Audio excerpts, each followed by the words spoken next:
We as a nation, we speak loudly of Ubuntu, but we are hesitant to fight or even frown upon the deep inequalities and the indignity that the majority of our people are subjected to. We seem to be a nation defined by short memory, forgetting who we really are and where we come from.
So what is it that we are promising to the commuters of South Africa? We are promising modern trains that will match any train that you see in the world. Let's look at this project and where we are, because you recently announced the 123 billion rand program that's in order to eventually procure 7,200 coaches. So where are we in terms of accessing the financing for that? Well, we are on course. I think we've made enormous progress. We issued a request for proposals on the 19th of April. Currently, the different bidders in and outside of the country are preparing themselves for this major project. We are replacing the entire fleet of Metro Rail with new modern trains that have got all the features from a mobility point of view, from an energy efficiency point of view, but most importantly from a safety point of view. They've got safe, what we call automatic train protection, crash worthiness. These are very important in any modern train that you find today. So we are on course. We expect to announce a preferred bidder towards the end of November this year and bring financial close on this matter in July next year, and then we can formally place the orders. Of course, the trains will be built in South Africa so that we can create jobs here, as well as stimulate our own local manufacturing through local production, local content requirements, and BEE.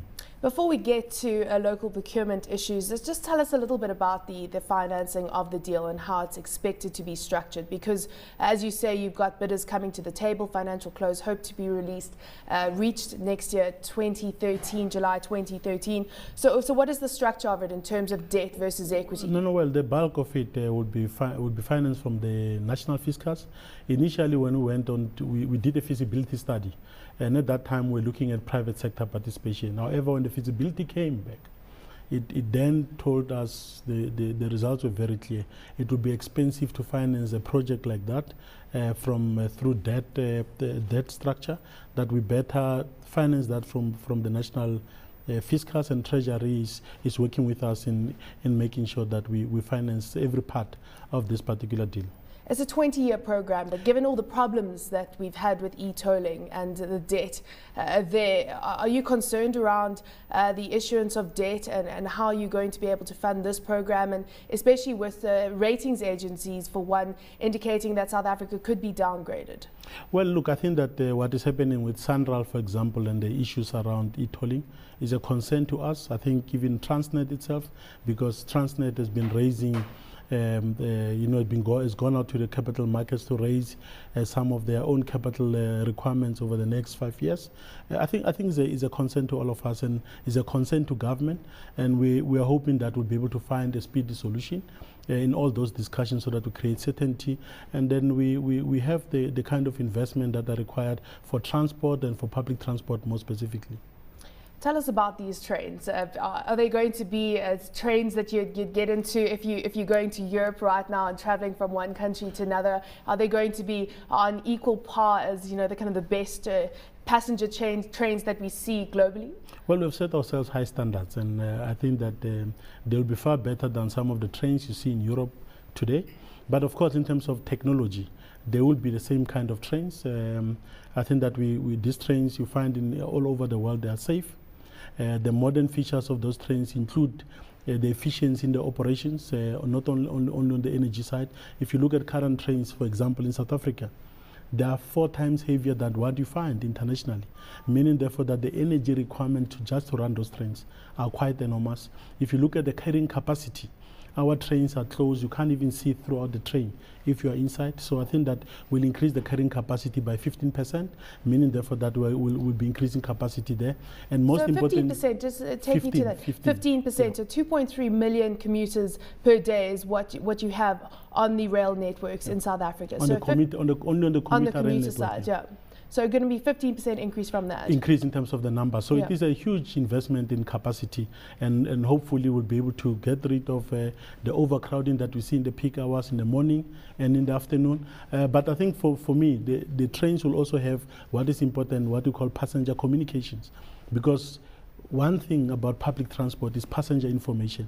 You must know when is the next station, when you connect there, for example, on a bus, on the Gautrain train, or on a taxi. That information is very important because it enables you to make the right kind of choices about your travel, to maximize time, because time and money, I think that are very important in terms of public transport comfort. So for us, we are quite excited because modern trains will also restore public confidence in public transport, so that people say, I can leave my car at home, jump onto a train and get there on time. Currently, we are not able to say that because the system is obsolete and is degenerated, I think, over the past 30 years due to underinvestment in our railways. What is the mandate with regards to local content? Because, for example, GE has recently delivered 50 locomotives to Transnet, and 65% of those locomotives had to come from a local content. So is that something that PRASA also has to look at? Of course, being a government That is agency. a very clear mandate. You can see both PRASA and Transnet are speaking the same language. 65% local content. All the components we're going to source for these trains are going to come from here. It's part of the Department of Trade and Industry's industrial strategy that is being rolled out. Is that capacity here in South Africa, or do you still need to get the capacity, manufacturing capacity here? We did a study, and the study confirms that we can do up to 70% local content. Of course, in terms of the technology to design and build new trains, we know that it doesn't exist in South Africa. However, I think that with the Gautrain being assembled here, there's a bit of that capacity. We want to enhance that so that by the end of the first 10 years of that 20 years, we've restored and revitalized our rail engineering capacity. So ultimately, you're sitting with a situation right now where 20 years down the line, South Africa is going to have a modern public transport system. Is that what we can look forward to? Yes, no, we are talking about 20 years, but we are already on course, because 2015, we want the first trains to be coming into the system. So the first train, we're not talking about 20 years, we're talking about 2015. That's the first thing. So we want the elements of a modern commuter rail system in place by 2015, which means the first trains will be arriving, would have rolled out the modern signaling system, also currently being rolled out here in Gauteng as well as KwaZulu-Natal and the Western Cape. So, and we'll have modern stations where people can go for retailing and for other activities. So we are modernizing the entire system so that it can meet the needs of the country over the next 40 years. What is the geographic expansion of this program? Where does it start? Where are the key trains going to be added at first in South Africa? We've identified 3 major corridors. The first corridor, of course, starts from Mabopane into Pretoria, going to Germiston, Johannesburg Park Station, and it ends up in Naledi. That is one corridor. The volumes of people who travel there is quite significant. The next one is the KZN, what we call the North-South Corridor, KwaMashu, Durban, Umlazi. That is a kind of corridor we want to introduce these first trains, and of course the Cape Town region. What about links into Africa from South Africa? Are you looking into that and enhancing South Africa's connection with the rest of Africa? Well, that dream of from Cape to Cairo still remains relevant today. As you know that we're having the Africa Rail Conference taking place. All rail operators from Africa participate in this conference because at all times we're looking at how to roll out infrastructure. Is that happening right now, or is that not a focus? Well, we've got elements of a connection. I mean, if you look at the old railway, what we call the Tazara line between Zambia and Tanzania, built by the Chinese, was one element of that. We've got connection on the freight side in South Africa with some of its neighboring countries. But I think that we need bold projects to make sure that we create that connectivity, and it's easy for to connect the different regions of Africa so that we can have a very strong, dynamic Africa moving forward. So that is a goal. And I think that we're starting with some of the short-term connections. When we look at Johannesburg, Maputo, Johannesburg, Harare, and some of the neighboring countries, these are some of the initiatives that are underway, and we're hoping that some of them will come on stream by 2014, 2015. Well, we look forward to catching up with you as this plan unfolds. Thank you so much for joining us, Lucky Montana, the CEO of Process. Now, time is running out for the Passenger Rail Agency of South Africa to avert a crisis. It has less than 2 years to build new passenger trains for commuters before hundreds of its coaches are scrapped because they are too old. Process CEO Lucky Montana told Parliament today it's waiting on additional money from government before it can start production. And Mr. Montana joins me now from our Cape Town studios. Good afternoon and thanks for coming in. We have an aging fleet, there's no doubt about that. We last bought our new train sets, I think, somewhere in the 1980s. It's more than time for new locomotives, yes? Indeed, it's new. It's time for new coaches. I think they were due, in fact, probably 5 years ago, but I think we are there. We've started the process, and I'm confident that we'll be able to deliver the trains for South Africans in the next 2 years. Before we talk about the details around funding and the actual manufacture, let's talk about, besides these infrastructure demands and this ticking clock that you're up against, it's a lot of other trends as well that are affecting the need for change and for you to grow your infrastructure. Among them, things like, commuter migration trends have changed. Well, indeed, the demand and in our cities, in fact, are changing. I think that there's a lot of movement of people. If you look at South African cities and you look at global cities, they are changing in a very significant way. I think the last census clearly indicate, if you look at two cities like Johannesburg and Cape Town, there's quite a lot of immigration taking place there. And I think that it will define the kind of demand that we're talking about. And we need to prepare the infrastructure, not only in rail, but I think for energy, for water and sanitation, to be able to meet the demands of our times. All right, so we're talking about 400 new coaches, something like that, in the next 2 years or so by 2015. The real issue, though, is this long 10-year plan that you have, and you need 150 billion rand to be able to fund that program over the 10 years. Talk to us about the money. How much have you got? How much are you missing, and where do you intend to get it from? Well, there's 40 billion rands that is confirmed for the next 10 years. I think that is very important. This was confirmed by National Treasury even before we went out to the market to invite bids for this rolling stock program. We are, of course, with the appointment of a preferred bidder. There's an amount of 51 billion rands, which means there's a difference of about 11 billion rands that is required. We are not looking at the market to provide that. I think the plan is for us to go back to Treasury. We'll do that in mid-August this year, and we get the 11 billion rands to be provided over the 10-year period rather, and basically it means we need an additional 1.1 billion rand a year over the next 10 years. And I think we've been talking to Treasury, but the formal processes will unfold in the middle of August, and we are confident that we'll be able to do that, and then sign the contract in September, and I think the building of new trains of the factory would then begin in earnest. All right, well, let's talk about that, because are you foreseeing that could be a possible hiccup later on? Do we have experience in building trains, this company, this preferred bidder that we now have that you're working with? Do they have the experience? Are they going to bring in some international experts? Is this likely to stay on track, so to speak? Well, the leading company, as you may be aware, is Alstom. Alstom is been involved in both transportation as well as energy. It's a French multinational company. It is the leading team in this Gibela consortium that has been awarded this particular contract. The experience they built these trains in many parts of the world. We're not expecting any problem. There's no way we can move out of track. In fact, there are clear penalties that we've agreed upon. So we expect that the first 10 years to move smoothly, so that not only are we expecting to deliver trains, but there's a number of socio-economic goals that we've set ourselves as a country that they have to be delivered. Those are non-negotiable, but most importantly, we want to restore and revitalize South Africa's rail capacity, or the capacity to design, to manufacture trains, so that in future we may actually go back to the time when South Africa could export trains to the rest of the continent and other parts of the world. All right, well, I'm sure Treasury will be watching, as will South Africa's taxpayers. Thank you for your time, Mr. Montana. Appreciate it. He is the CEO of PRASA.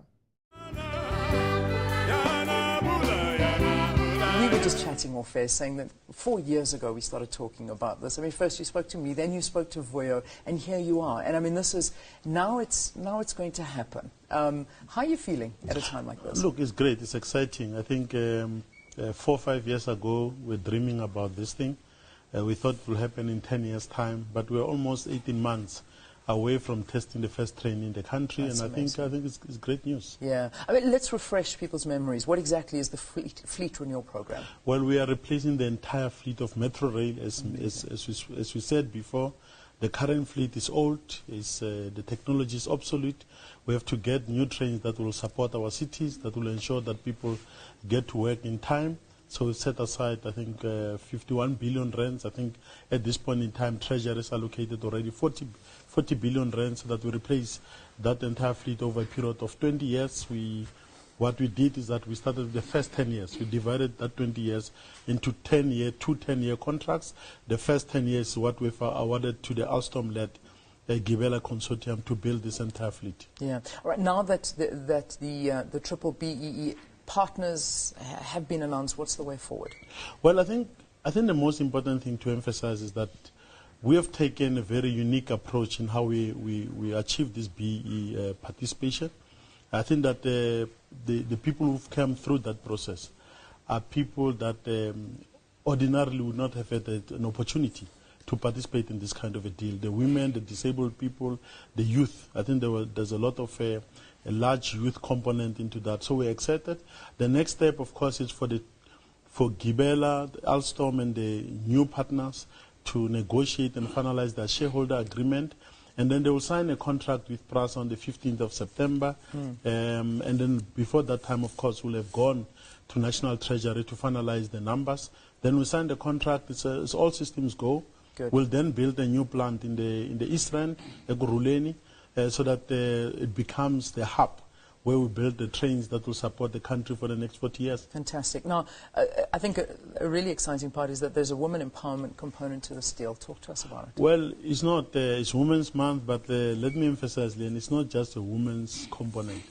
During it's the briefing, not a token, I hope.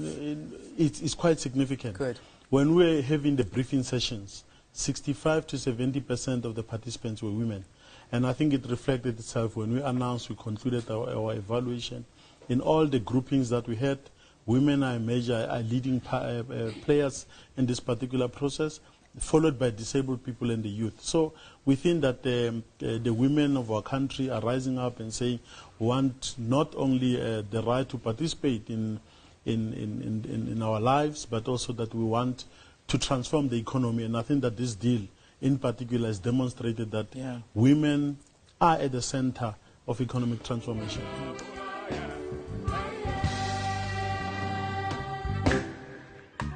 A whole new fleet of trains from Mzansi, installed with the latest technology. The Passenger Rail Agency of South Africa and Gibela Empowerment Consortium recently unveiled the designs of the country's world-class metro trains. The event took place at the Sandton Convention Center during the Africa Rail exhibition on the 2nd of July. 600 commuter train sets were designed in Paris. Just how different are these trains from the old metro rail fleet? PRASA CEO Lucky Montana explains. The current trains are closed. Once you are sitting inside, you can't even see throughout the train. It's one of the major safety issues in a modern train.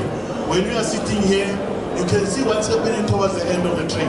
And also because you can see that the windows, the way they are, natural light becomes very important on this. Because it's very important when people sit, they feel comfortable. You can see also the seating arrangement. What we have done here is open, the capacity is huge.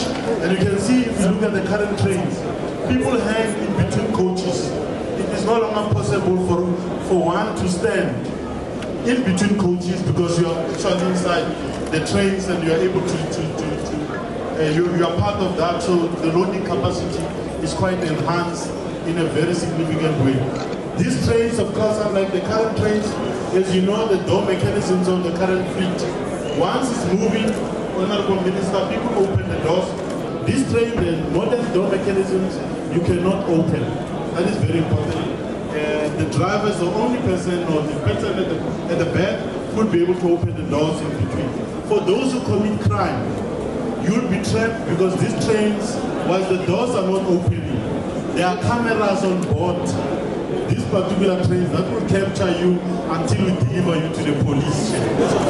Passenger communication and information is an important feature of this train. This deal has cost PRASA 51 billion rand. The first 20 trains will be produced in Brazil and the rest will be assembled locally to create much-needed employment. Mr. Montana says the project is expected to be complete by 2027. The factory will employ 8,800 direct jobs, and in addition to that, we'll build an industrial park where over another 24,000 jobs will be created. So all in all, we are looking at a program for building new trains for the country. We're looking at about 33,000 jobs, and these are new generation trains, modern, safe, and they will serve the country for the next 40 years. So we know that Metro Rail today is not able to meet the needs of the country. The system is old. We haven't invested as a country for over 35 years in our railway system.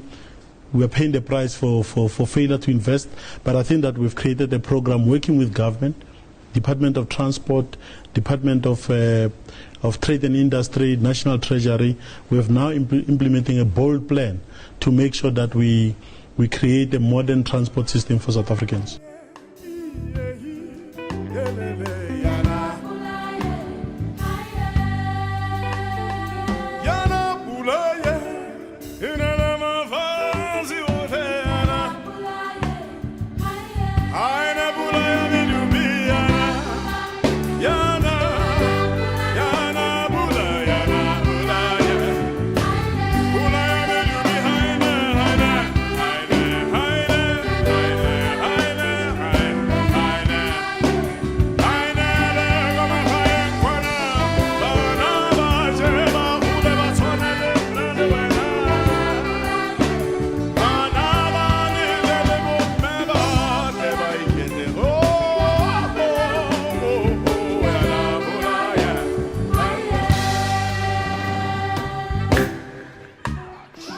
Sustainability of our company is also going to depend on what we do with our property portfolio. And one of the major things we realized that we are sitting on a huge asset property portfolio worth 6 billion rands, but this value is not benefiting the company.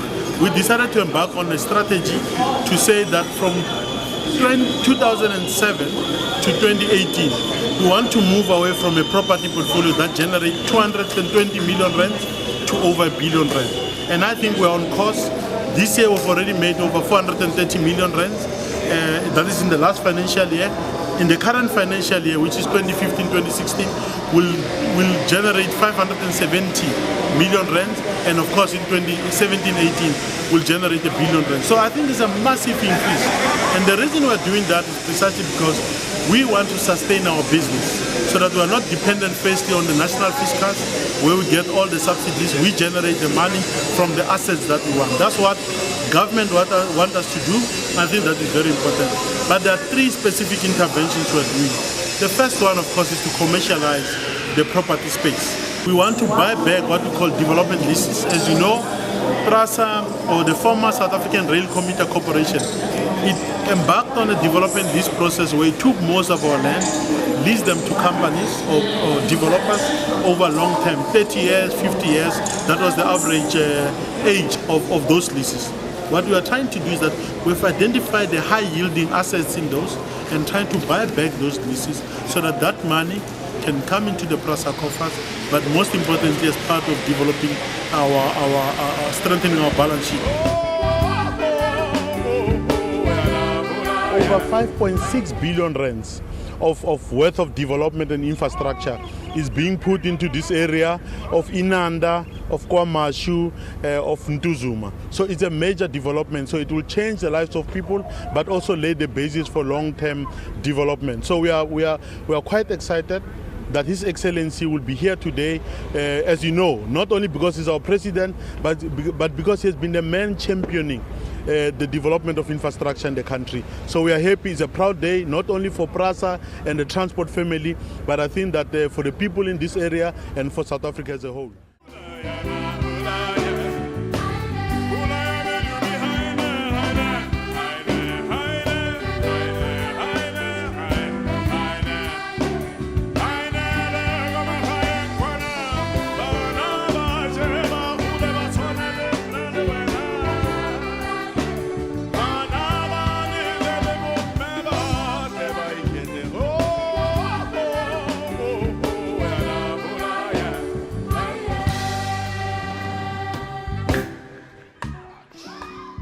And we know most of the things happened around here because there was no management.